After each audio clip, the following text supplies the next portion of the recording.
Skull Rock Podcast is brought to you by the generosity of the following companies. Shure, sound extraordinary. To podcasters, recording musicians, and streamers who are looking for studio quality audio at home or on the road, the Shure MV7 Podcast Kit is a premium all-in-one solution inspired by the legendary Shure SM7B and is designed to address the versatility required by modern creators. For more on the Shure MV7 Podcast Kit, visit shure.com, SHURE.com, or click the link in our show notes. Shure, sound extraordinary.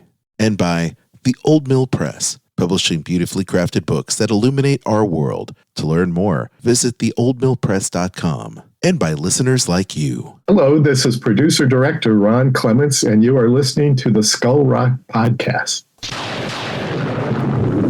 Aye, mateys, remember this as the day you sailed with the Skull Rock Podcast. Proceed at your own risk, and mark well me words, mateys. Dead men tell no tale. Welcome back to Skull Rock Podcast, the show about all things Disney and pop culture. Every week we take you behind the scenes of some of your favorite Disney films, theme park attractions, performances, books, music, as well as what's streaming, what's in theaters, and what's happening in this entertainment world of pop culture. I'm Aljon Go, musician and longtime Disney, Marvel, Star Wars, and pop culturist. And you can email me, Aljon, ALJON, at skullrockpodcast.com. And I'm Dave Bossert, artist, filmmaker, author, and welcome to the Skull Rock Podcast. If you love Disney and pop culture, please subscribe to the show wherever you get your podcasts. You can also like and follow us on Facebook, X, Blue Sky, Instagram, LinkedIn, and our YouTube channel. You can also email me at dave@skullrockpodcast.com. Aljon, we've got a great show. Yes. We're going down under today. We've got Derham Groves talking about Walt Disney's Forgotten Australia. Wow. I'm excited about this. He's a super nice guy, a academic, a very accomplished author. So I'm looking forward to talking to him. We've got mail. We've got people have sent us emails. We've got what we're watching. There's so much going on. It's fantastic. How are you doing? Oh, man, we're doing good. We went through some more rain this week, Dave. You can believe that. You guys are getting pummeled, aren't you? Yeah, we had a lot of rain, man, but things are looking up. We're looking forward to spending some time doing some Easter egg hunts this week with the kiddos, and they're just a few more weeks away before summertime rolls in, and we're gonna be deep in the throes of vacation season. So yeah. So it's going good, man, and otherwise we're just rocking and rolling the free world, Dave. That's it. Yeah. I was at the Dapper Day Expo over the weekend. Yes. I went on Saturday afternoon to do a book signing. Yes. That was a lot of fun. I had never been to a Dapper Day event. Oh, is that right? Did you happen to wear like your bow tie outfit? No, I wore my vintage black shirt. Oh, you wore, yeah. No, but I had a really great time, and I have to say, I handed out a lot of buttons for the Skull Rock Podcast. Oh, that's great, Dave. I brought buttons and postcards for the podcast, and and obviously I had all kinds of swag for the books, and I was signing a bunch of books. But I was really amazed at how inventive fans are that go to these events, because Dapper Day is, people dressing in vintage clothing, right? Yes. And some of those people have modified their vintage clothing so that when you look at the person, you go, okay, they're wearing vintage clothing. They blend in, but darn, that looks like Snow White. Mm-hmm. The colors, Disney that looks like Cinderella. They're Disney bounding, Dave. They're Disney bounding. Are you familiar with that term? No, I am not. So they're like fusing things. Yes, aren't they? it's a form of cosplay. So they take their theme, which is the retro dapper look.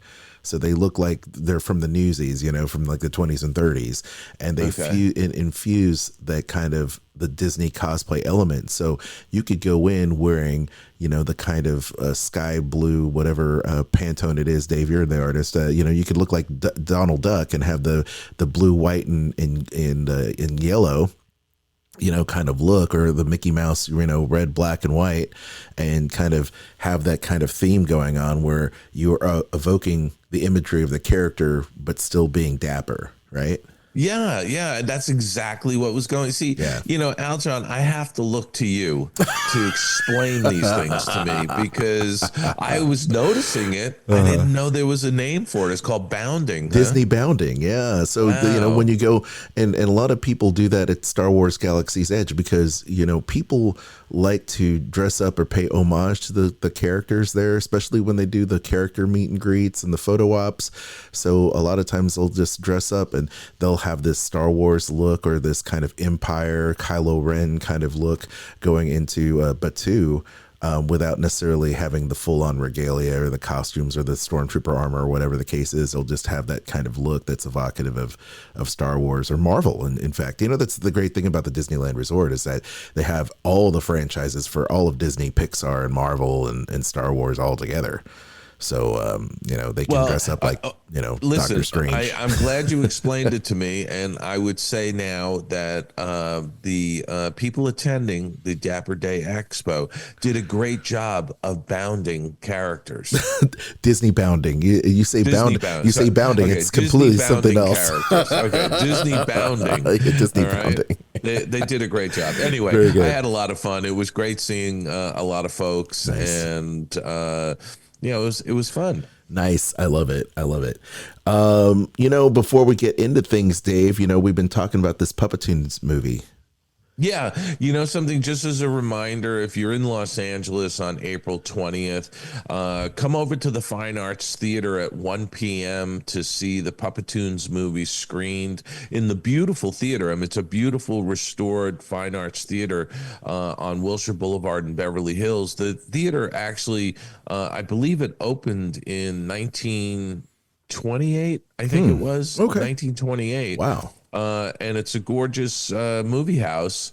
You get to see the Puppetoons on a big screen, and all you're going to pay is 25 cents. That's it. You can reserve the tickets online, and you're going to pay 25 cents. I wish I lived closer, Dave. Sounds like such a great event. The theater sounds amazing anyway. Because it's fabulous. Anyway, I'm going to be there on Sunday, April 20th to check out the Puppetoons on the big screen. I hope I see some of you listeners there. If you're in Los Angeles, come out April 20th, 1 p.m. at the Fine Arts Theater.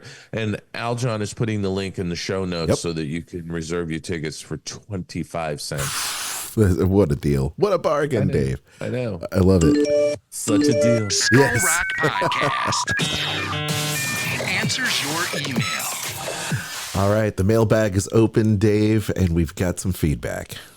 Yeah, we did. We got some emails from listeners. George in Salem, Massachusetts said, "Dear Dave Bossert, I have heard all about you, that you used to work on the one book you'd collaborated with Disney drawn frame-by-frame animation, greatest of all time, Eric A. Goldberg. That I'm over the moon. An animator's gallery. Eric Goldberg draws the Disney characters. Bought it as a great deal off of Amazon.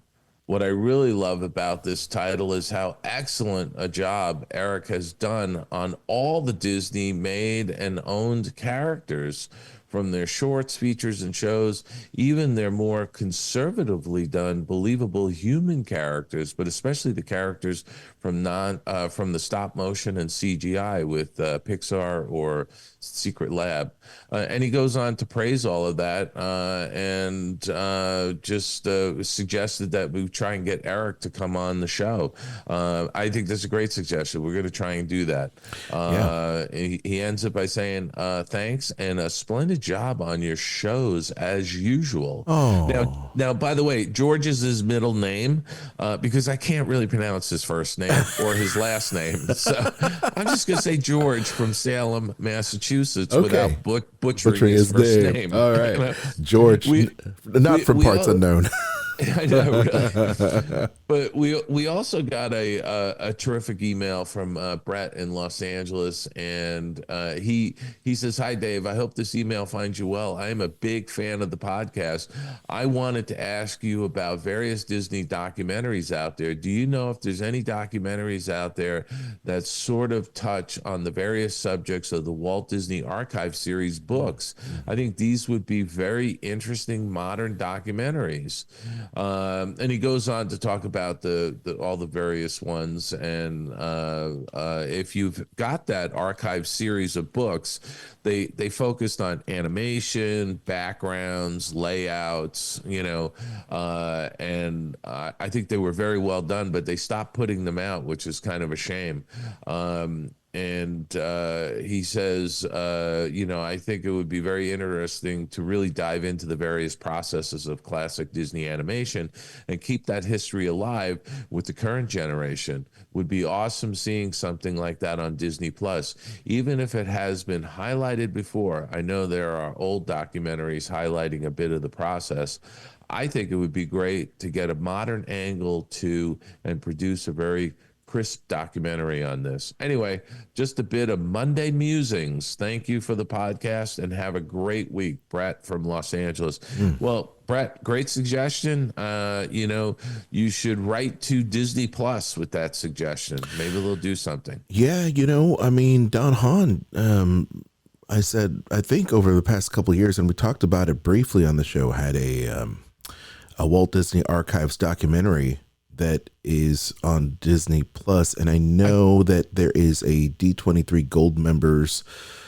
I think there was some special content for Gold members on D23's website, so you might want to check into that. I think, and then there was also some other series that they've had before with Walt Disney Archives. I know that is it Dave Smith, right? Yeah. And something, what's interesting is I think the one with Don was him touring the archives. It was. I don't think it was a series. I think it was just a behind the scenes look. Yeah. And I love Don. Don's such a great personality to have because he's enthusiastic and very personable, and I think that having more with Don as his schedule allows, because he's still prolific making films and documentaries. It's like Don never slows down, but I'd love to see him kind of go back into the archives and do more things. Yeah. Well, who knows what they're going to do? It's anybody's guess. I think there's opportunities that are missed, but there's also opportunities that come along, like Not Just a Goof, which we talked about last week, and just a great documentary. Michael, by the way, Michael Prophet, who commented on Facebook, said, "I can't believe it's been 30 years for the Not Just a Goof movie." Oh, yeah. So, I just love getting emails from our listeners. So keep those emails coming and make suggestions, ask us questions. We're going to answer them on the air for you. Absolutely. All right. From email now, let's check out what's been going on with our picks of the week. What have you been watching, Dave? Well, Aljon, I had a insanely busy week, so I didn't watch a lot, and I didn't get a chance to go to the movies in time for this podcast. Okay. But next week, I think I'm going to wind up having a couple of movies. But on the small screen, I finished watching 1923 on Paramount Plus. Oh, nice. What a great show. Yes. And I don't know if it's going to come back for another season or not. But I just thoroughly enjoyed this. And, it stars Harrison Ford and Helen Mirren. It's just got this great cast. And it's just so well done. It's a Taylor Sheridan show. It was created by Taylor Sheridan. And so I finished watching 1923, and then I finally caught up on the end of Yellowstone, which is also from Taylor Sheridan. And, 1923 and 1883, like these shows are following the Dutton family that settles in Montana, right? Yes. And it's following the various generations of the family. So Yellowstone ended with season 5, and so I watched the final, like the second half of season 5, that wraps up that series because that's done now, and it's just an incredibly well done show, and I just thoroughly enjoyed it. So I highly recommend 1923 as well as Yellowstone. Yellowstone has 5 seasons. If you have not watched Yellowstone, you should do it. By the way, I watched Yellowstone, the second half of season 5 on Peacock. Okay. So the other show that I started watching, I love detective shows. I started watching a show called Ludwig on BritBox. Nice. And Ludwig, I'll give you the synopsis. Puzzle setter John, quote, Ludwig, unquote, Taylor's life of solitude is upended when his identical twin, DCI James Taylor, disappears. Drafted in by his sister-in-law, Lucy, John reluctantly assumes his brother's identity as a detective in the Cambridge Police Authority in order to find clues to his brother's whereabouts. John is tasked with infiltrating the major investigations team, gathering information, and solving a completely unconnected murder, all whilst remaining in character as his brother. This is just a really fun series. It's very well done. I would call it a sort of a comedy mystery drama because there's funny aspects to it. Rotten Tomatoes gives it 97%. IMDb 8.1 out of 10. 90% of people like this TV show, and you can catch it on BritBox. So check out Ludwig. This is one of those shows that I stumbled on, and I want to tell our listeners about because maybe our listeners have never heard of this show, but it's a great British detective show. Every episode, this guy's solving some sort of murder while he's trying to investigate the disappearance of his brother. Nice. And it's absolutely terrific. It's very well done. And then finally, I just wanted to give a plug again for Not Just a Goof. Not Just a Goof is a documentary exploring the untold story of a Goofy movie. It follows a young creative team tackling their first Disney feature, its initial disappointment, and its surprising resurgence decades later, featuring key interviews and rare footage. It reveals the film's impact and why it remains a beloved classic for generations. We're going to be having Kevin Lima, who's the director of a Goofy movie. We're going to be having him on the show at a future date as a guest, and we're going to be interviewing him. But this is an absolutely fantastic documentary, and I highly recommend it. Have you seen it yet, Aljon? I'm halfway through, Dave. Okay, good. So you already know it's halfway great, right? It's so great. Yeah. And I love the depiction. We talked about, and go back and listen to it, but we talked about the depiction of Jeffrey Katzenberg in the Yes. It is hilarious. It's so much fun. It's fantastic. Oh, it is fantastic. So I just wanted to plug that again because I think the guys that made this, Eric and Chris, the directors, did a fabulous job on this, as did Kevin Lima, who's interviewed throughout the documentary. They couldn't have finished this documentary without Kevin Lima. So if you get a chance, really watch this on Disney Plus because it is one of those great documentaries that captures a moment in time when this film was created. And those that grew up on the film or are just discovering the film are going to just love the behind the scenes of this. So that's what I've been watching, Aljon. Yeah, man. What have you been watching? Well, I'm like you, Dave. Not Just a Goof is such a great documentary. So far, so good. Of course, I knew it was going to be awesome when we had the gang in here interviewed a couple weeks ago. It's just amazing. And by the way, Kevin, what a treasure trove of stuff in your basement, brother. I mean, just the stacks and stacks and bins of tapes and footage and art and drawings and everything. I mean, I feel like everybody involved in Disney animation, much like yourself, has probably got a treasure trove of stuff. And it's great to see his basement. Have no idea. I know, right? Like the stuff. And so, Kevin, I was talking about this with my wife because we're also big fans of Enchanted, is that we want you to come back and do Enchanted 3 in a big way now that the big screen is here, not just like Enchanted 2, which was kind of like the pandemic Disney Plus, straight to Disney Plus kind of vibe.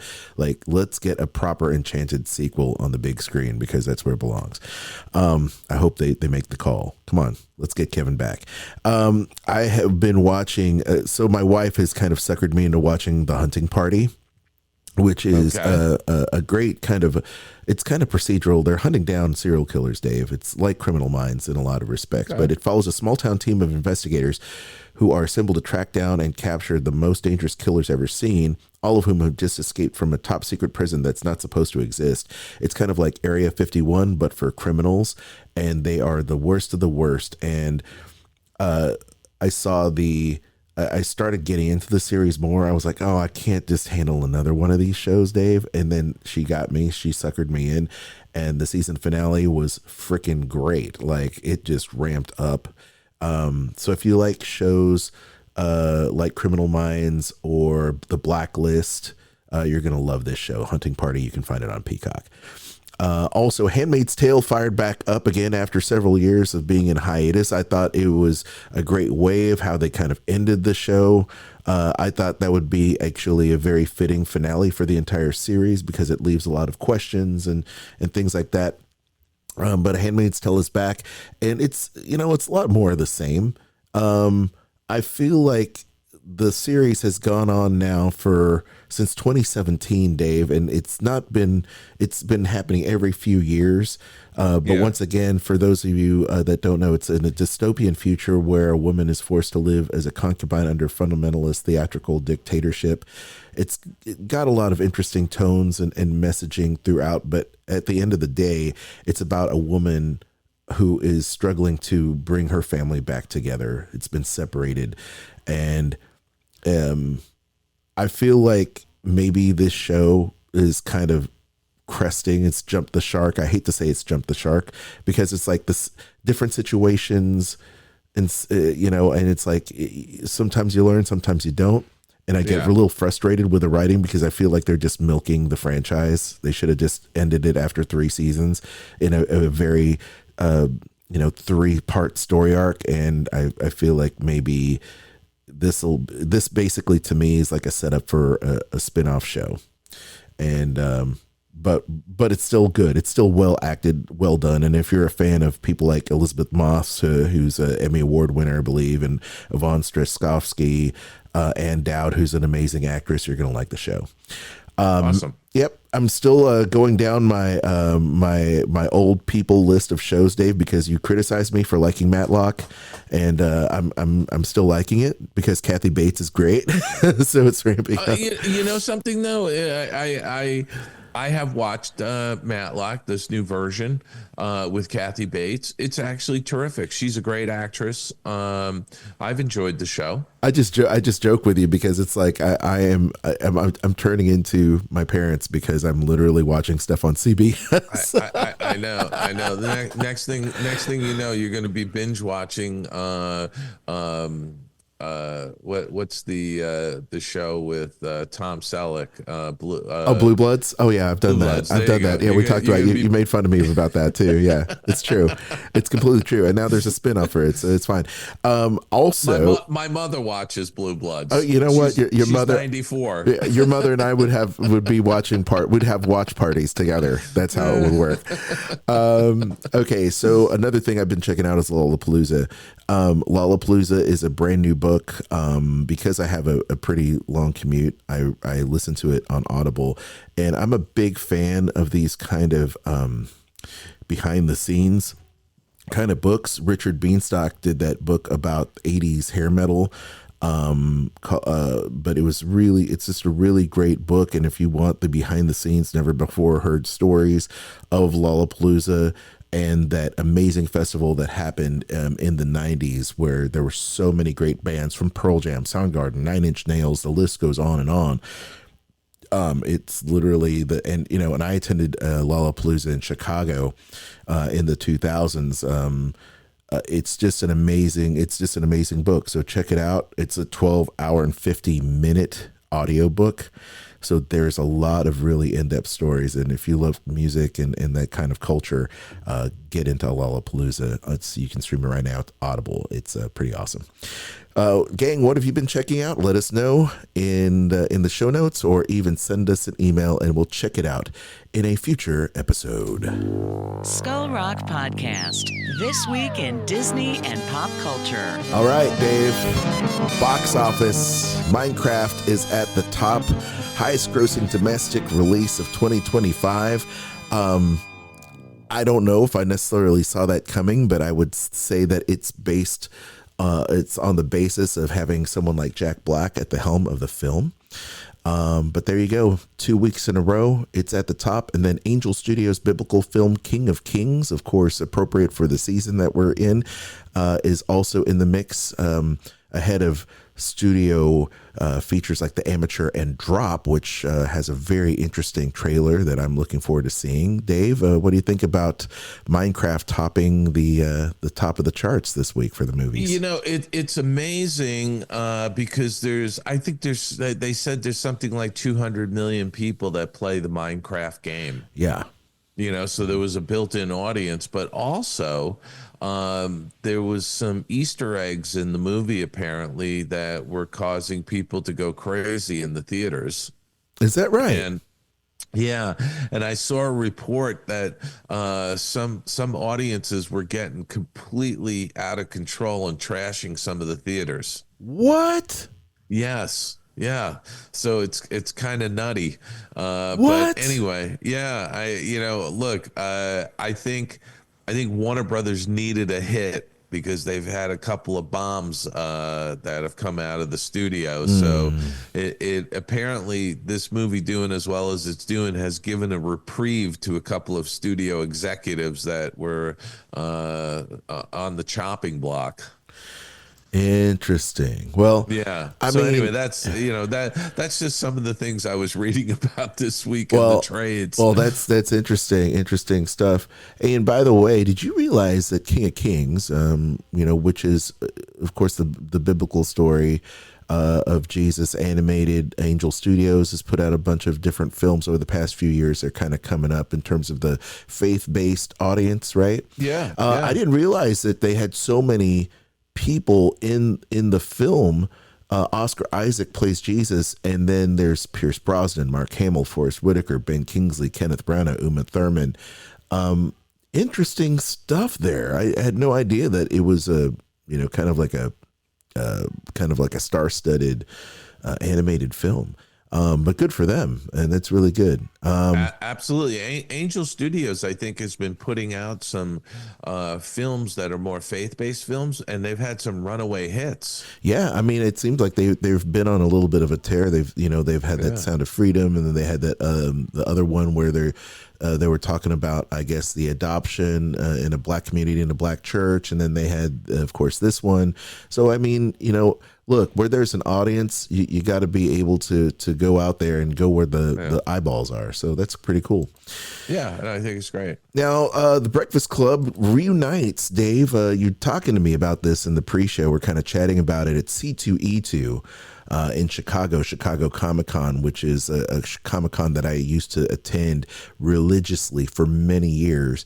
And they brought Judd Nelson, Molly Ringwald, Ali Sheedy, Emilio Estevez, Anthony Michael Hall, all together And And this is the first time that they all have come together for a reunion. yes, And this is a big one. It's the 40th anniversary of can't the believe it. Breakfast Club. It's hard to believe. It was one of my favorite films growing up, Dave. I was a huge fan of all of those kind of, John Hughes films growing up.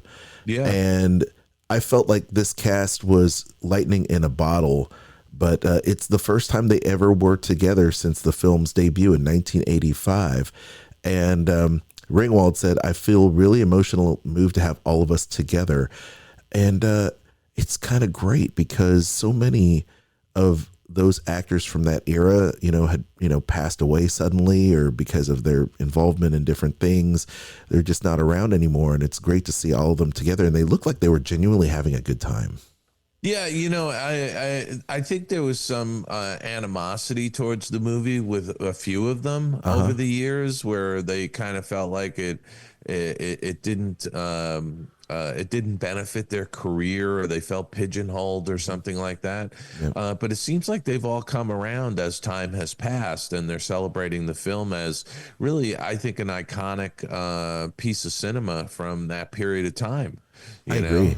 I really encapsulated that teen angst and that coming of age film. And you know something, I think, out of that era, people like Rob Lowe sort of embraced the films they did and have gone on to do other things.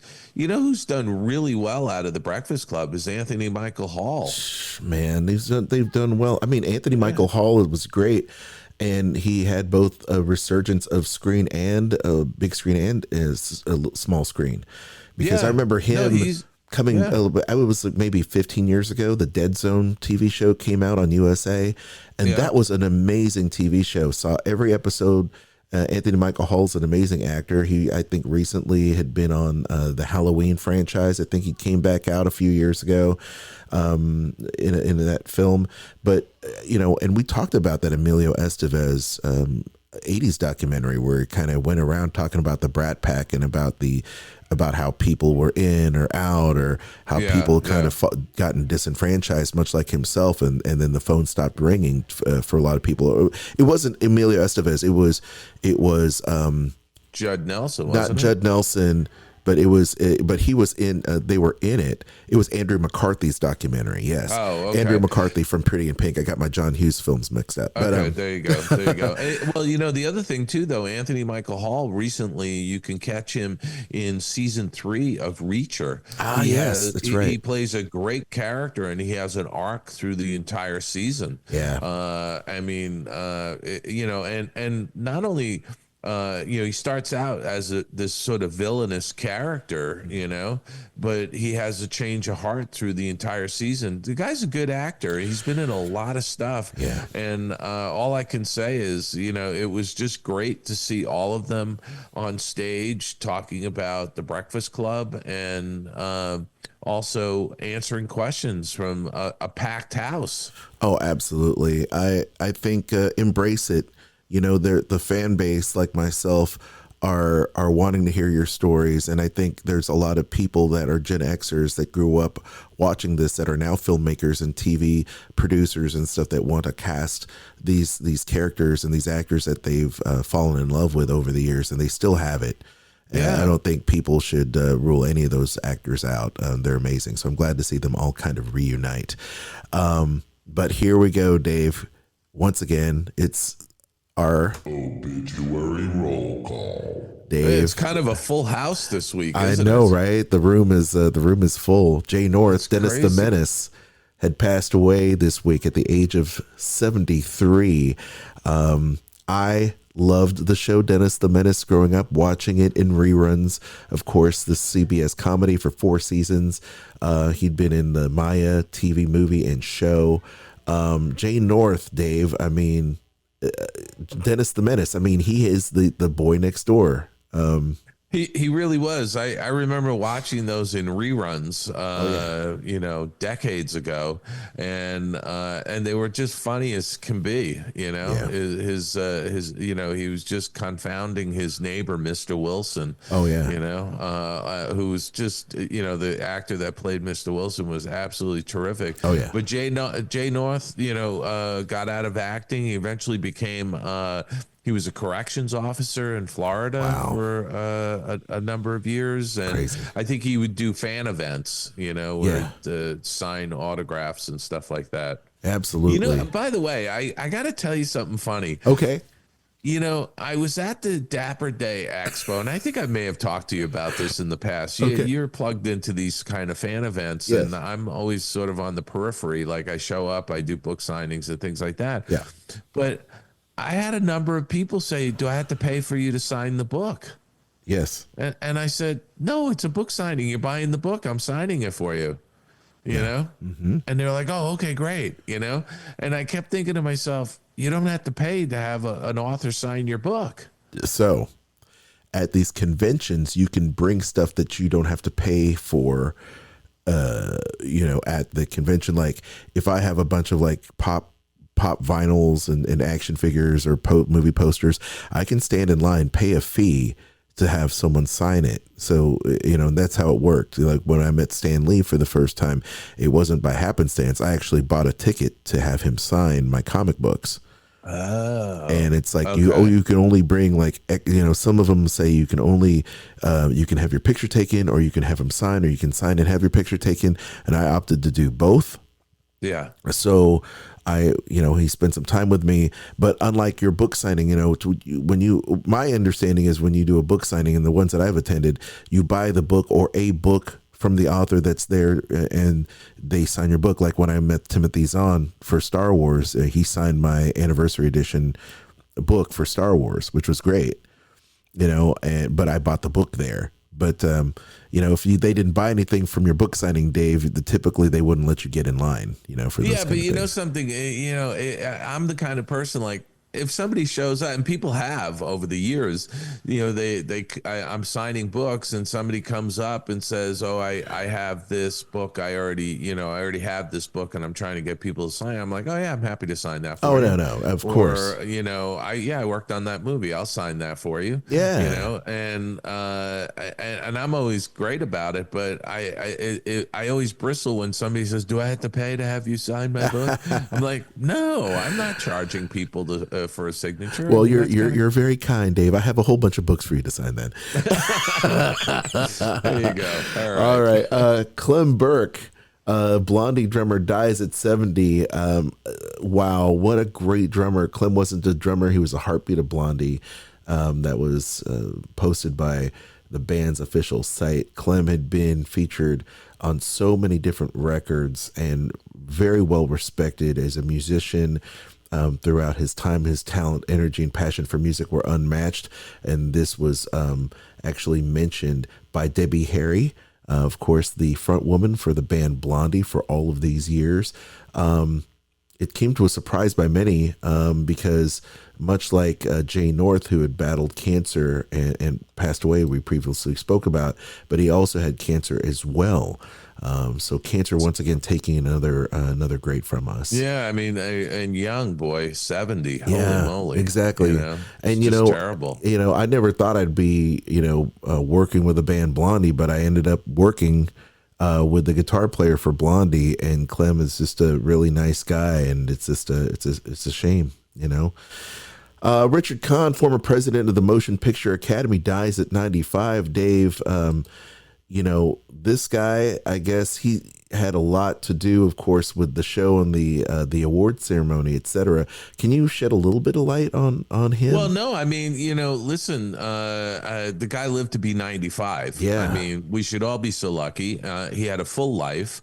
You know, he was president for a little while of the Motion Picture Academy, did a terrific job, but he also is known for a faux pas of having Rob Lowe and somebody else sing singing. They did some sort of Snow White tribute that went on way too long and was disastrous. And the Disney company wound up suing the Academy because the Academy never got permission to do it. You know, and it was so bad. I think the Disney company wanted to distance themselves from it and say we had nothing to do with this. Yeah. So yeah, but other than that, he again was the president for a little while of the Motion Picture Academy, which is great. Yeah.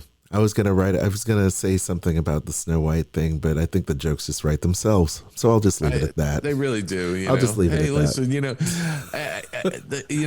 there's an old, years ago, I got a fortune in a Chinese fortune cookie, Al John. Oh boy. It said the road to hell is paved with good intentions. So people do things and they mean well, and it just kind of goes to hell in a handbasket. Oh yeah, 100%. All right, Ted Kotcheff, the director of First Blood and Weekend at Bernie's. Wow, you couldn't talk about two more polar opposite films. Passes away at the age of 94.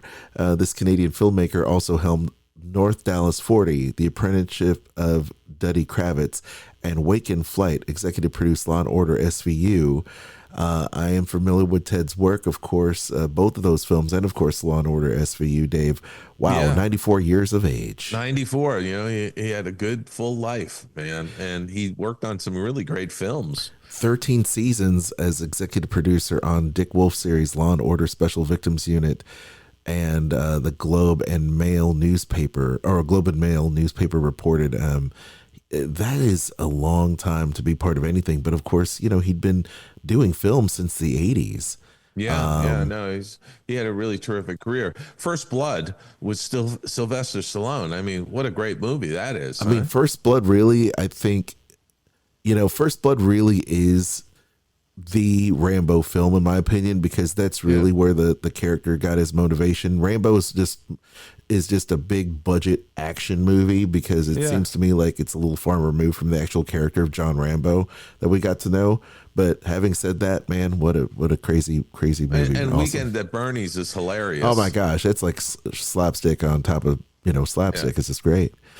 Nicky Katt from Dazed and Confused and Boston Public, actor, dies at the age of 54. I am surprised. Wow. At this is brand new reporting, Dave. It kind of came through the wire late yesterday.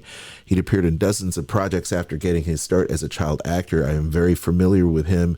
Nicky Katt, known for Dazed and Confused in the ABC series Boston Public, died at the age of 54. His face is very familiar, I'm sure, to a lot of people. Katt began as acting as a child actor, appearing on shows like Chips, Father Murphy, Code Red, Herbie the Love Bug, Voyagers, and Quincy M.E. And then, of course, quickly landed the role of Clint Bruno in Dazed and Confused in 1993. He also starred as Harry Sennett on the first 3 seasons of Boston Public as well. Yeah. So sad. So very sad.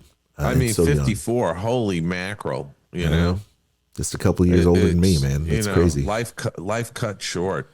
It's unbelievable. terrible. Unbelievable. Yeah. Well, wow, what a wrap up there of the obituary roll call for this week. Hey, gang, once again, it is time now for our big attraction, our main event, Durham Groves, Walt Disney's Forgotten Australia. Sit back and relax and enjoy this interview right here on Skull Rock Podcast. Let's do it. Skull Rock Podcast, interview time. Well, Al John, we've got a wonderful guest who is really from the land down under, my friends. He's from Australia. His name is Derham Groves, and he's the author of Walt Disney's Forgotten Australia, From Mickey's Kangaroo to the Outback at Ya. Derham, I want to welcome you to the Skull Rock Podcast. Thanks very much, Dave. It's good to be here. So, Derham, let me ask you: why write this book? Why are you the person who decided I'm going to write about Walt Disney's Forgotten Australia? Wow. I mean, there's sort of two or even three parts to that answer. I was born in 1956. And in 1956 in Australia, that's the same year that television came. So really, all of my childhood was coincident with television in Australia. And of course, um, uh, Disneyland and the Mickey Mouse Club were on television right from the start here. But it wasn't just television. I mean, if you grew up at that particular time, Mickey Mouse and Disney were in everything. I mean, I remember my dad, for example, when he'd get petrol or gasoline at the local mobile service station or gas station, he'd pick up these Disney comics that they were giving away at the time. I mean, I had Mickey Mouse money boxes, Donald Duck money boxes. Mum used to buy little golden books, and my favorites were the Disney ones. Anyway, then of course, later on, I went to, the first time I'd ever gone to the movies was to see Toby Tyler with Dad, which was a live action Disney film. Sure. So, it was always present somewhere in the background. Then I did architecture in the late 70s to the early 80s. And of course, that sort of childhood interest became a bit professional because Disney at that time were the great patrons of postmodern architecture. And especially when Michael Eisner was CEO, I mean, they were employing the great postmodern architects in the world to design their buildings. And it was a very exciting time. And I had a big interest in postmodern architecture. And then in the 90s, early 90s, I did a PhD in art history at the University of Minnesota. And my thesis wasn't specifically on Disney, although I wrote a little bit about it. It was on do-it-yourself letterboxes and the post-war do-it-yourself movement in Australia. But the person who supervised my thesis was Carol Ann Marling. And Carol Ann's a great Disney scholar, and she used to, we're talking 1992, she used to run a Disney class and the undergraduate class at the University of Minnesota, and they'd get, there'd be 500 kids there, and I was one of her TAs or tutors, and so I was sort of part of all of that, and listening to her lectures, etc. I mean, that's when I first sort of realized the impact of Disney on American culture in a kind of formal way. But then, of course, I thought to myself, well, what about Australia? Because from personal experience, I know that Disney has been as profound in Australia. And so that was where the seed was planted. And for a long time, too long, really, I was sort of squirreling away bits and pieces of information about the history of Disney in Australia. And, eventually I got around to actually writing Walt Disney's Forgotten Australia because, I mean, I think most people, certainly in America, if they were asked to think about Disney's influence in an overseas country, they'd first think about South America. And so, and Australia certainly wouldn't, I don't think, get a look in. But when you actually start to dig into it, I mean, Disney's influence in Australia really started very early, right from about 1934 at least. So, and it was quite deep and it lasted a long, long time. So that's why I wrote the book in which is just come out really. And this, I want our listeners to understand this isn't your first book, because you've written a ton of books and articles, a lot of which are on architecture, which is really your discipline, right? Yes, but my specialty has always been the influence of popular culture on architecture. Mm-hmm. So I've written a lot about, I'm a bit of a Sherlock Holmes fan, and I've written a lot about sense of place through detective fiction, for example. I've written quite a lot on film and architecture. So, for instance, another book in the same series really was called Australian Westerns in the 50s, which looked at, one of the first big Westerns made in Australia was a film called Kangaroo, and it starred Maureen O'Hara and Peter Lawford, and it was directed by I've forgotten his name. Anyway, it was made in South Australia in the desert, really, and it people have forgotten it, and the story behind that particular film and how they came to make it is just fascinating. But in terms of that's the Western, what absolutely fascinated me, and what is, I've spent too much time on, is Hopalong Cassidy's visit to Australia in 1954. William Boyd, who played Hopalong Cassidy, came to Australia in 1954, and was just caused a sensation. Many people, I think wrongly, of course, but many people sort of think, teenage culture started with fandom, that sort of thing started with the Beatles.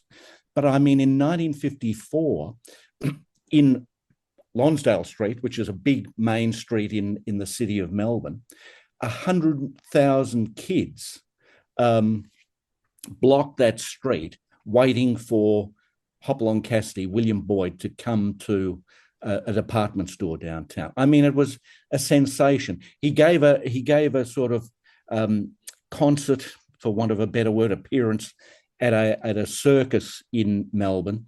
Honestly, there was a riot. It's a wonder people weren't killed trying to get seats and sort of ducking under the tent, and it was just chaos. And so his visit interested me. And then the other thing that I write about in that book was Whiplash. I don't know whether you or anybody else remember it, but it starred Peter Graves, and it was a TV series that was made in Australia as well. So, all of these sorts of things, Anna May Wong's trip to Australia in 1939, I wrote about that. There's lots and too many things that I've written about, but always it's this sort of, the common thread is how these things impact on design, essentially. And so getting back to Disney, you, as you said earlier, you were squirreling away little bits and pieces of Disney Australia history, and you're kind of known as the authority on Disney in Australia. Well, is that fair to say? It is. Whether it's deserved or not, I'm not sure. But but I have written a few things for other people. Kathy Murlock Jackson, for example, who writes on Disney. I've written a few things for her and other bits and pieces. And so this, between my interest in popular culture and Disney, I guess, I rightly or wrongly have got this reputation.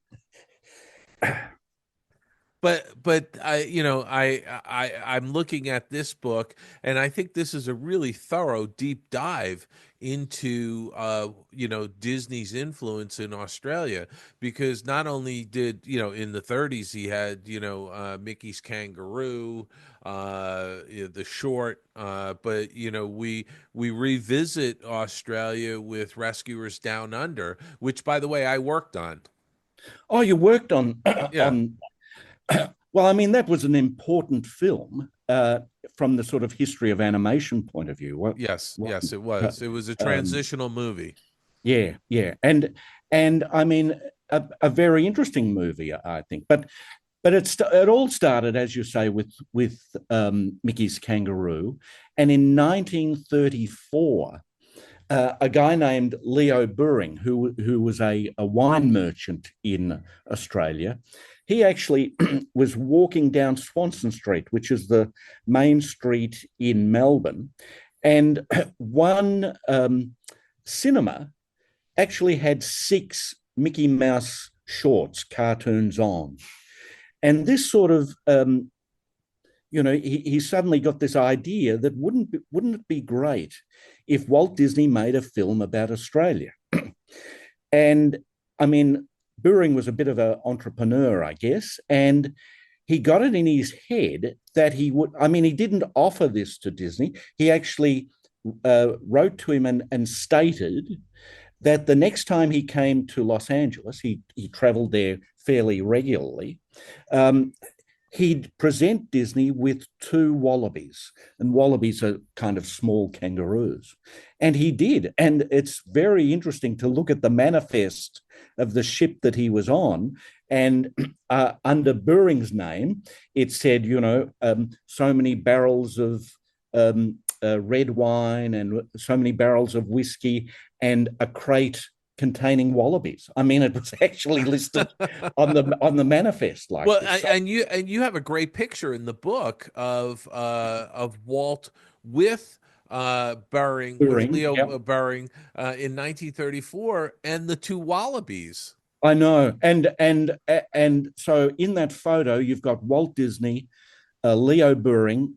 Disney's holding a very big Mickey Mouse doll, and there's the 2 wallabies. And on the journey from Australia to Los Angeles, I guess it was pretty lonely for the wallabies. So lo and behold, when they arrived in Los Angeles, they discovered that the female was pregnant. So there was actually a Joey in the pouch when they arrived. A bun in the oven, as correct, we would say. Correct. And so, I mean, Disney took to these things. According to Buring, he thought the movements of the wallabies just lent themselves to animation. And really, on that day that they arrived at the studio, virtually assembled a team and got working on Mickey's Kangaroo. I mean, it was a very important film at the time. I mean, we forget its importance, I guess, because, of course, there was no social media or anything like that. And it was even the Australian government saw it as a very important thing that was going to happen, because after the war, of course, well, this is before the war, in between the wars, there was little publicity. Few tourists came to Australia. And so this was a way that the government considered of putting Australia on the map, was with this particular cartoon. And from Disney's point of view, I think it's interesting, because up until that point, Disney was to a certain extent stuck in the barnyard, if you can. Most of his characters were, mice or horses or cows or ducks, this kind of thing. And suddenly the introduction of a kangaroo kind of freed up that a little bit. And so from that point on, while kangaroos weren't, regular, they were certainly more often incorporated into cartoons, and they really became more known. Yes. As an indigenous animal of Australia. So it's that's the only place you're going to find them. Yeah, and I mean, it's also interesting to look at the evolution of the way the Disney studio drew kangaroos, because the first one, it really was sort of, that first kangaroo looked a bit like Oswald the rabbit with a kangaroo's body, if you can kind of imagine. Yeah, it had sort of elongated ears on it. Yeah, yeah. But I mean, they started to sort of get the idea in the early 40s, Yeah. and especially with the introduction of the kangaroo in comic books, Disney comic books as well. Yeah. So that they started to appear quite, every now and then. After that, they were a more regular feature of the Disney repertoire. Derham, do you know what happened to those wallabies? What did Walt do with? Did he donate them to a zoo, or what happened to them? I mean, they were kept at the studio while they were looking at them. Yeah. But my understanding was that they were that he donated them to the Los Angeles Zoo after they'd finished with them. I contacted the zoo, and of course the zoo moved. It wasn't in its current location, and so they couldn't find any documents. But I did, there was a reference that this was what he was going to do, and they sort of agreed that was probably what happened to them. I don't think Diane and Sharon ended up with some kangaroos out in the Hollywood Hills. Yeah, I wonder if descendants of those wallabies are still at the LA Zoo. Well, they might be. I mean, it's incredible the impact that it really set the benchmark for other films, including things like Rescuers Down Under. So one thing that I do look at is the appearances of Australia in Disney films, and it appears probably more than most people imagine.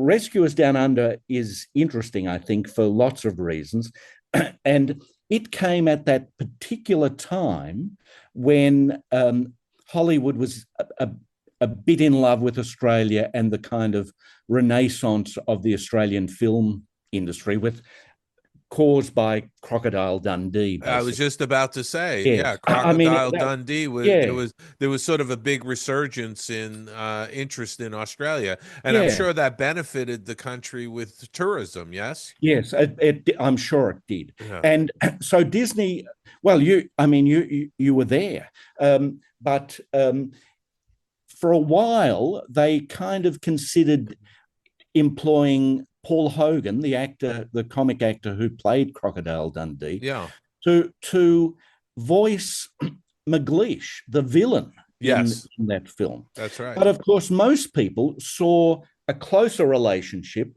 between Crocodile Dundee and Jake, the kangaroo rat. Yes. But there's also references, sort of buried in there with, the costumes, like Crocodile Dundee's hat seems to be in there. There's references to that tourist campaign that Paul Hogan had in America, throw another shrimp on the Barbie. Yeah. All of these sorts of little references actually happen in that film. And that's also quite rare, that there's these sort of cross-referenced popular culture references to non-Disney things, basically. I mean, it's a very interesting film for several reasons. In the end, of course, they got Kristen Rogers to voice Jake, an Australian actor who one of Disney's secretaries, I think, had seen him on General Hospital. He played a character there. And I spoke to him for the book, and it was just interesting to hear his kind of take on the process of the rehearsal and, the way he was cast and how long it took to cast him, etc. So there's certainly some sort of first-hand accounts that I managed to get for several people in these in these films. But I mean, but besides the films, and there's quite a few of them. I mean, there's other things with, for example, there's been many Australian actors who have appeared in Disney films, starting with Peter Finch, who was the Sheriff of Nottingham, for example, in Robin Hood. I mean, the number of Australians who have actually been in Disney films, not all about Australia, that's also, I think, surprising for many people. Am I correct in thinking that Errol Flynn was Australian, or was he Yes, English? he was. No, he was. He grew up in Tasmania. Right. That's what I thought. Yeah. Yeah. So, but I don't think he appeared in any Disney. Not in any Disney films, but No, I'm thinking yeah. of pop culture films, though. Yeah. That are widely known, and certainly Errol Flynn from the Golden Age.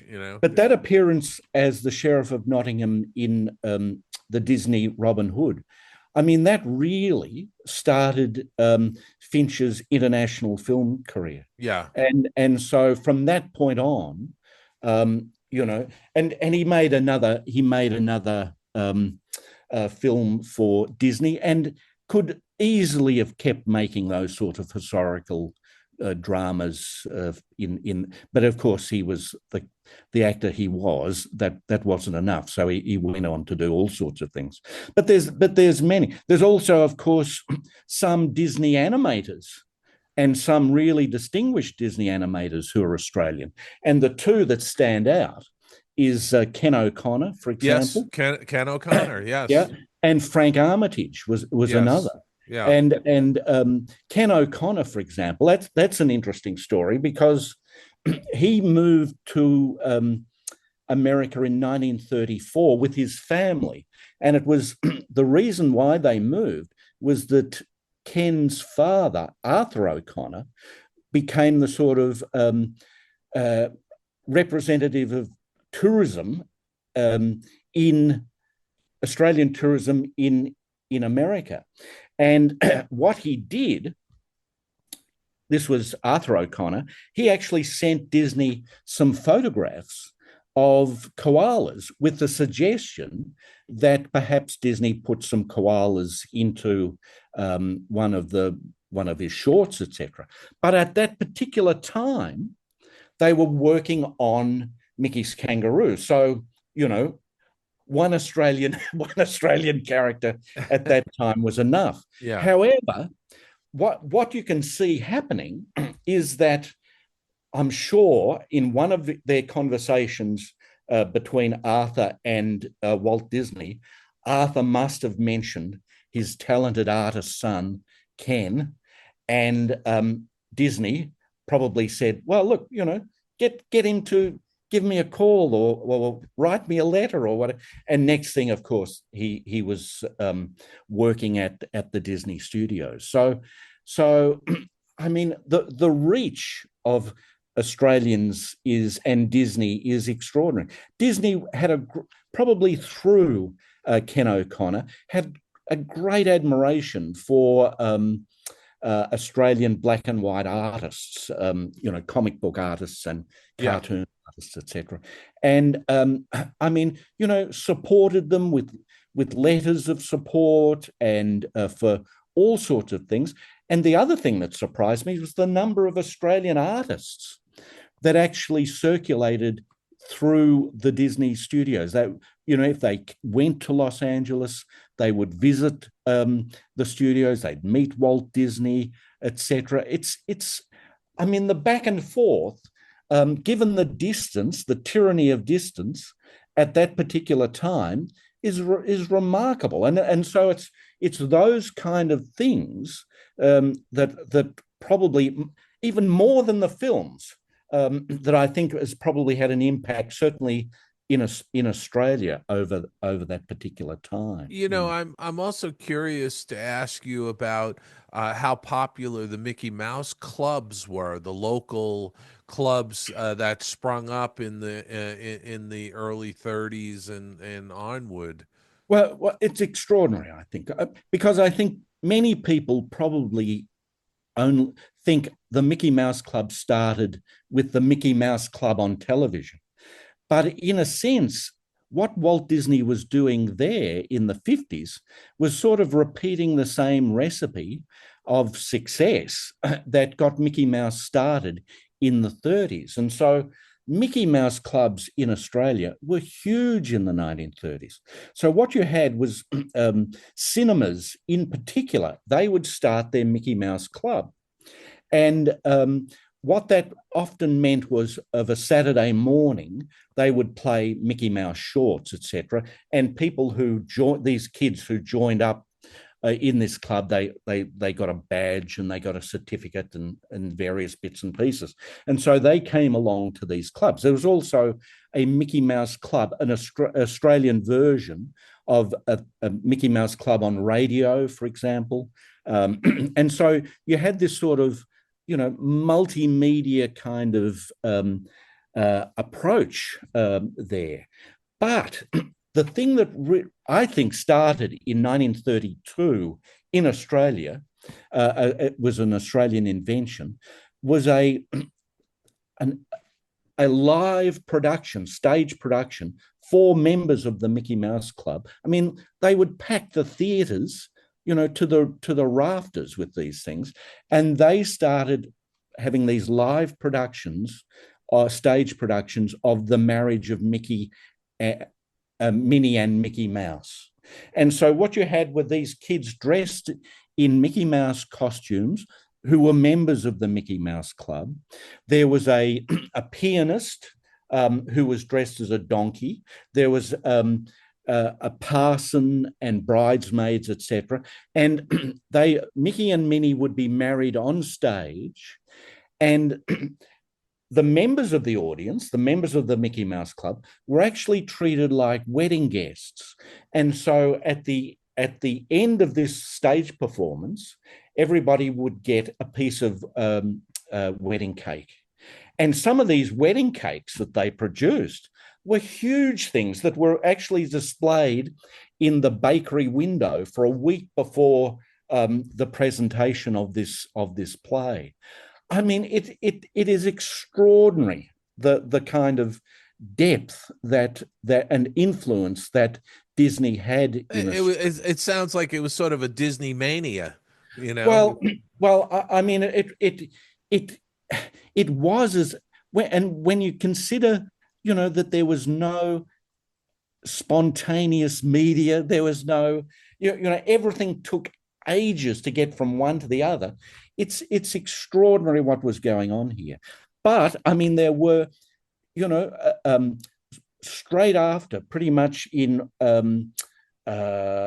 she came out, Snow White and the Seven Dwarfs came out in 1937. Right, but it probably wouldn't have been released until 38 down in Australia, right? Yes, but exactly. But not only that, you had Adriana Cosoletti actually doing live performances at a group of theatres called the Tivoli in Australia. So she was here, at the time that Snow White was actually in the cinemas, and she was performing a stage show for the Tivoli Theatre. So they had a theatre in Melbourne, they had a theatre in in Sydney, and a theatre in Brisbane. And so that's another very interesting story, because she came. I mean, she was very supportive and complimentary of Disney, but at the same time she was in Australia, she and Harry Stockwell were suing Walt Disney to try and get, more money, because they were paid a pittance, really. Yeah. And because Disney had actually made, and RCA made a lot of money out of the recordings of her voice, they were trying to get, she was trying to get $200,000, and I think he was trying to get $100,000. And that had impacts in Australia, because Walt Disney became pretty spiteful there. And so when that happened, even though he'd given Adriana Casalotti permission to sing the Disney songs on stage, Yeah. he suddenly withdrew that. And that caused a huge headache for the manager of the theatres, a guy called Frank Neal. And so he had to virtually write new music and take out every reference to Disney. It was now the Grimm brothers, but it was because he was so incensed at what Disney did that tour kept going, because he just refused to give into Disney, basically. But again, these sorts of perspectives, I think, not many people have sort of realised that kind of reach and what was going on there. It's interesting with Snow White and the Seven Dwarfs. While Walt was in production on that, he was being derided in Hollywood. It was being called Walt's Folly, and people thought it was going to be a bust and a failure and this and that. So and it was the absolute opposite. It was a massive hit, and really not just in the U.S. but worldwide. And so I can see how he paid people a pittance to work on it because he was going out on a limb, Yeah. But yeah. It's so. Do you reckon the new version will repeat that? Everybody cans it, but will be a huge hit.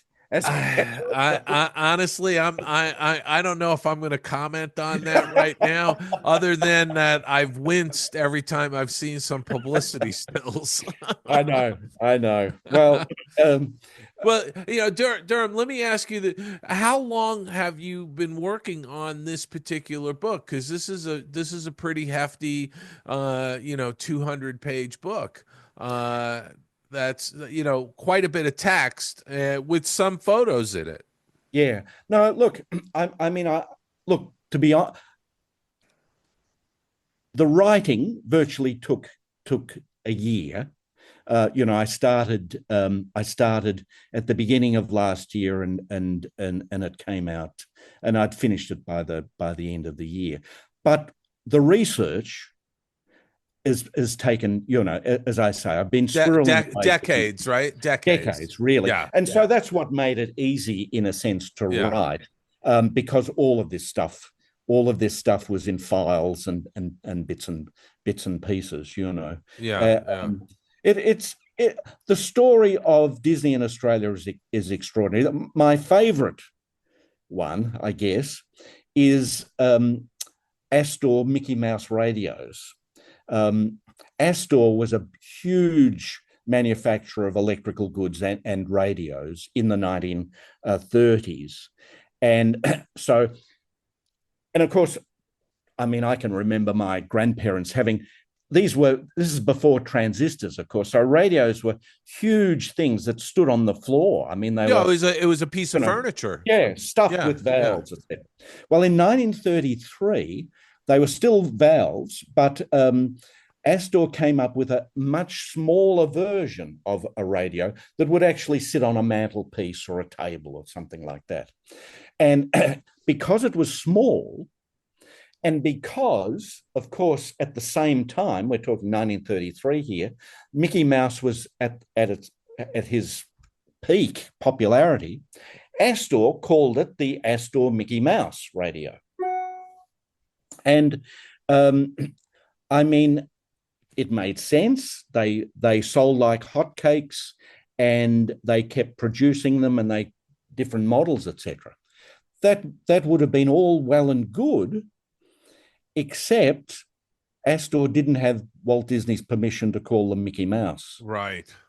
And so that caused probably one of the first big court cases, copyright cases, I think, between Disney and a manufacturer. And so that particular case, which Disney won, went to the High Court, which is like of Australia, which is like the Supreme Court in the US. It went as far as it could go, and the judges on the High Court found in Disney's favour. but it was slightly open-ended. So what Astor did, quite cheekily, really, in the end, they pulled all of the sort of Disney graphics and stuff from advertising, which they shouldn't have done in terms of in the first place. But they just called them from then on Astor Mickey. So they actually dropped the word mouse, but they kept manufacturing them like that. I mean, again, this was one of a huge legal case that involved Disney and probably sharpened his view of, listen, I've got a property here that's worth money, and I should keep control of it. Really, Yeah, and Australia again. Yeah, one of the things I noticed also is that they do Mickey's Kangaroo in 1935 it releases, but you start to see more Australia themed movies sort of increasing later on when you get into the 60s, 70s, 80s. And I think, like, and correct me if I'm wrong, but it must have something to do with the ability to travel to Australia getting easier. Yeah, well, I mean, it started probably in the early 50s when Disney actually sent the Malots out to Australia. Right. And again, like, how incredible was that? So Alfred and Elmer Malott was sent to Australia to make a nature documentary, along the lines of Seal Island and all of those other Academy Award-winning documentaries they made. And so they were here for, I don't know, about 2 years. The film that they made, I think, was somewhat disappointing. It was called Nature's Strangest Creatures. Right. But I think that started. Partly what you're talking about there, though, was Australia had this sort of, after the Second World War, there was because Australia suffered economically from the war, the government kept its reserves of US dollars, sort of protected its reserves of US dollars. So any company, any American company that had reserves of dollars in Australia, the money that they made from Australia, etc., the government ordered that they had to either bank it or spend it in Australia. And so that's what delayed Disney getting involved with Australia even sooner than because the government wouldn't release their funds. But the Malots were the first where the government released the funds, and then from then on, more and more films were made. And I would imagine, though, by the early to mid 50s, the Australian economy had really kind of recovered from the war, because Australia was part of the Commonwealth, and you would have the country would have been involved in World War II from the outset with England. 1939, as opposed to 1941 when the U.S. joined the yes. And certainly from about, Australia was involved right from the start, but a little bit similar to America. Things really heated up when the Japanese attacked Pearl Harbor, and of course they also attacked Darwin. And so then, like people like my father, for example, uncles, that's when many of them joined the Army or the Navy, etc. But from 1956, going back to where we started, that's when that kind of austerity pretty much finished, and the introduction of television in Australia signalled that there was a bit of money to be spent on other things than just food and services, basically. And so from then on, the 70s were a kind of, well, the 70s were our 60s, if you get what I mean. And there again, Disney, they made their first live action film in Australia was Ride a Wild Pony in 1975. And I mean, that was a fantastic film. And they, they considered putting it up for an Academy Award, I was told there. And so from then on, that they made more and more. And of course, again, not mention it, but probably the best television Australian Disney made, I think, after Disney died, was probably 5 Mile Creek, which was the cable series Disney commissioned, based on an Australian outback, Cobb and Co, with a bit like Wells Fargo kind of scenario in Australia, and that particular series, which was from 83 to 85. For some reason, Disney seems to have buried that. So it's very difficult to actually get copies or see that particular series. But it was 39 episodes were made, and it was a fantastic series, actually. So again, Disney has done so much here that I think many Australians, but I'm certain many Americans just had no idea how the influence of Disney in Australia. Well, I think this is a fascinating book. I haven't finished reading it, but I've gotten through a good portion of it. And I one of the things that just struck me was that you're adding a nice piece to the Disney universe of knowledge, and I've often said to people out there, because I've written extensively on Disney history as well, that there's thousands of stories to be told still. There's you're not going to run out of stories, and this is a great example. This book that you've put together, I think, is just an absolute great example of that, because it's all about Australia and Walt Disney's involvement. Not only Walt Disney the man, but the Walt Disney Company. And so I just want our listeners to hear the title again: Walt Disney's Forgotten Australia, From Mickey's Kangaroo to Outback at Ya. And it's by Durham Groves, and it's available from Palgrave Macmillan.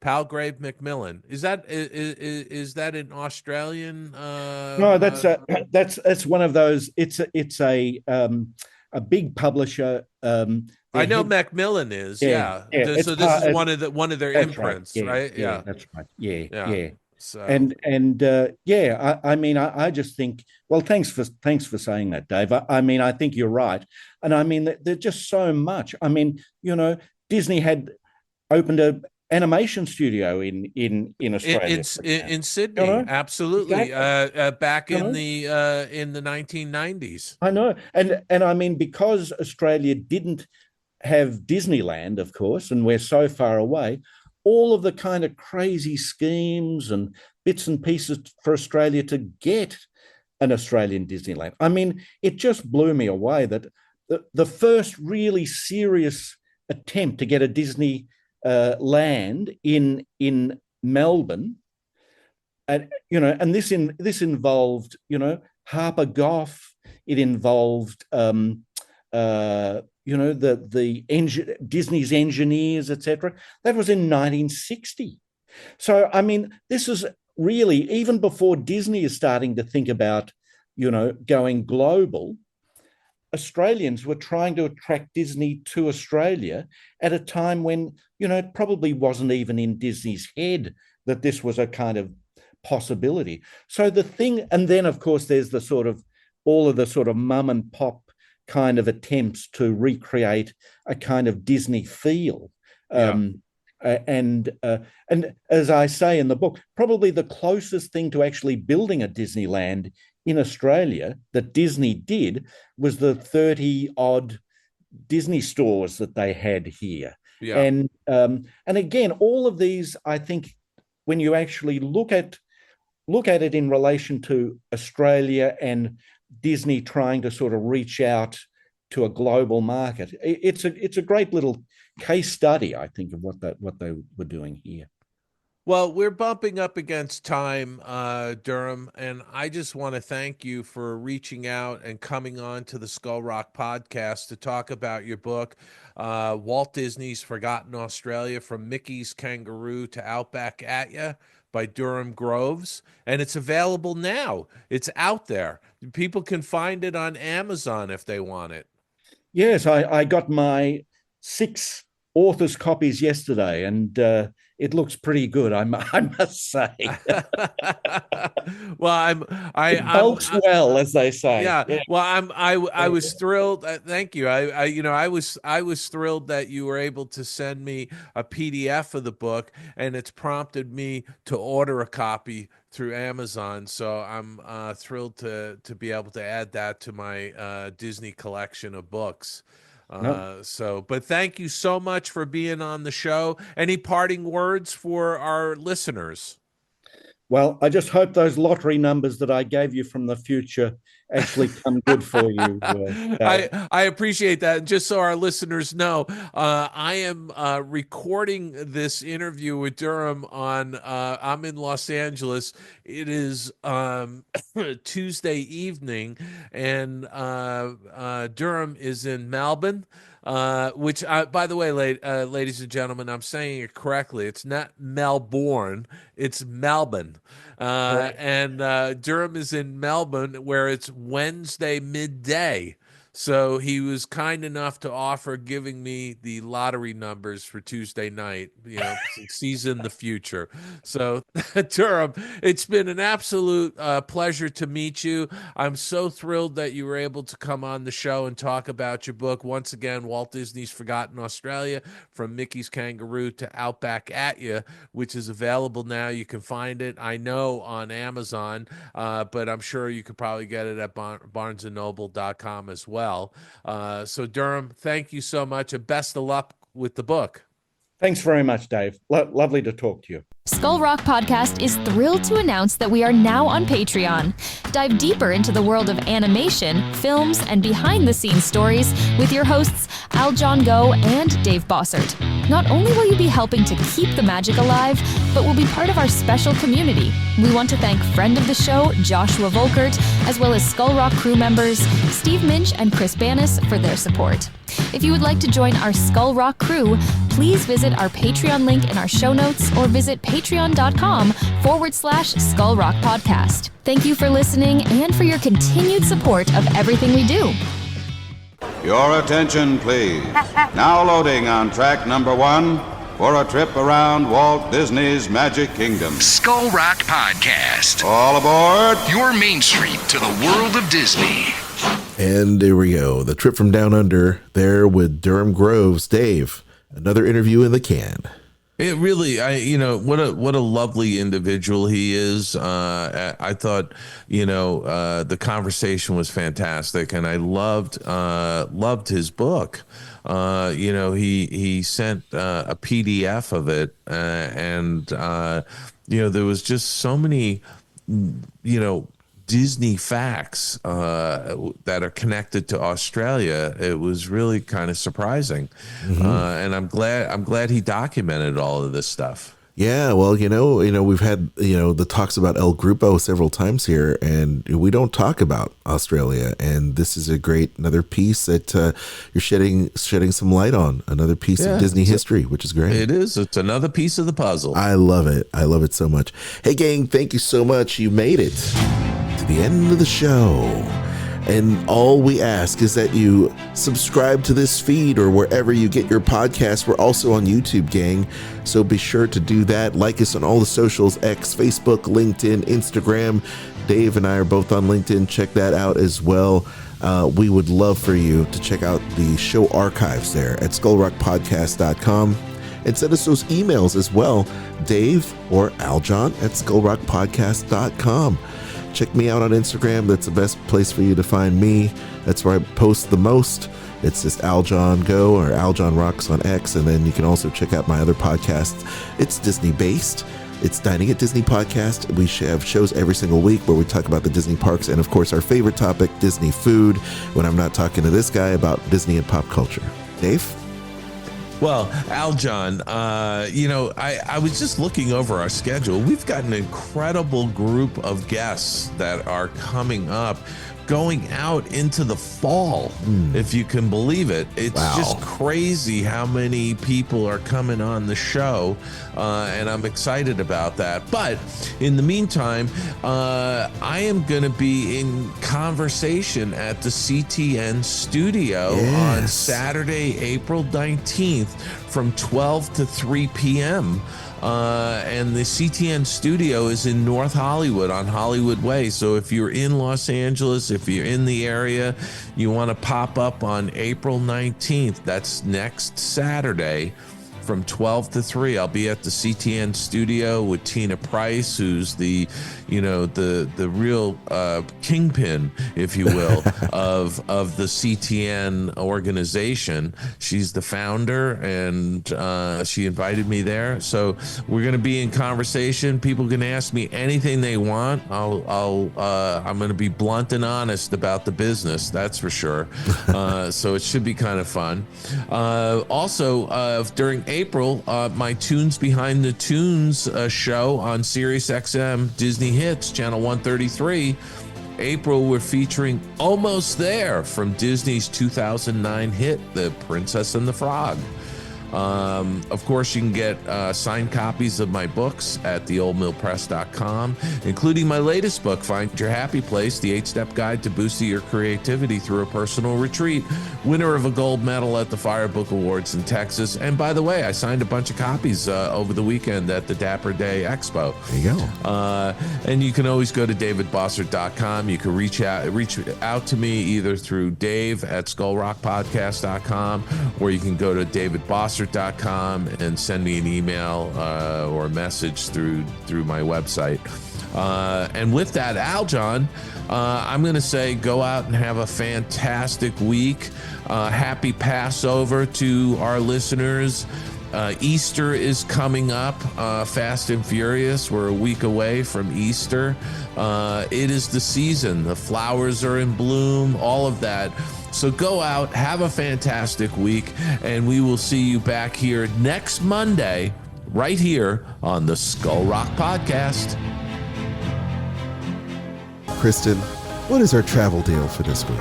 My travel deal is for Disney Plus subscribers who are going to go on a Disney cruise. You can save 50% for the third and fourth guests who are under 18 years of age on select cruises. So you'll pay full price for the first two guests, and then third and fourth will be half price as long as they are 17 and younger. And this is going to be for Disney Wonder, Disney Dream, and the Disney Wish. It's for select sailings from now through June 13th. Of course, there are restrictions, but there's a lot of sailings to choose from. There is a reason why Disney Cruise Line is a top-rated cruise line amongst people and families especially. They are number one. So, Kristen, where can people email you for their free quote? They can contact me at themeparksandcruises@gmail.com.